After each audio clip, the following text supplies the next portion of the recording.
UAEയുടെ നിലപാട് ഒരു പ്രഹേളികയായി തുടരുകയാണ്.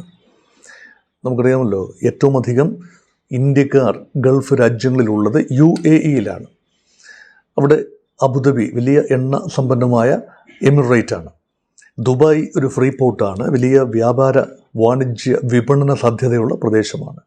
Sharjah, Ras Al Khaimah, Fujairah മുതലായ ഇടങ്ങളിലൊക്കെ ഇന്ത്യൻ സാന്നിധ്യം വളരെ കൂടുതലാണ്. അതുമാത്രമല്ല, ഒരു സ്റ്റേബിൾ ഇക്കോണമി, ഗൾഫ് പ്രദേശത്തെ പേർഷ്യൻ ഗൾഫ് മേഖലയിലെ ഏറ്റവും ശക്തമായ സ്റ്റേബിളായ സമ്പദ് വ്യവസ്ഥയായി കരുതപ്പെടുന്നത് പൊതുവെ യുണൈറ്റഡ് അറബ് എമിറേറ്റ്സിനെയാണ്, എമിറേറ്റുകളുടെ ഒരു കൂട്ടം എന്ന നിലയിൽ.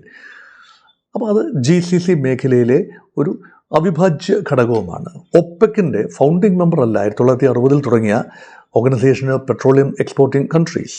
അതിൻ്റെ ഫൗണ്ടിങ് മെമ്പർ സൗദി ആണ്. സൗദി ഉൾപ്പെടെയുള്ള 5 രാജ്യങ്ങളാണ് ആദ്യം 1960 ഈ അമേരിക്കയുടെ 7 സിസ്റ്റേഴ്സ് അമേരിക്കൻ ഓയിൽ കമ്പനികൾ അവർ നിയന്ത്രിക്കുന്ന ഒരു എണ്ണ ഘടന, ലോകത്തിൻ്റെ എണ്ണ ഘടനയ്ക്കെതിരെ ഈ കുറേ രാജ്യങ്ങൾ, എണ്ണ ഉത്പാദക രാജ്യങ്ങൾ ഒരുമിച്ച് നിന്ന് അതിനെ കാർട്ടലുകളിലൂടെ നേരിടാം എന്നൊരു ചിന്തയിൽ നിന്നുകൊണ്ടാണല്ലോ OPEC ഉണ്ടാകുന്നത്.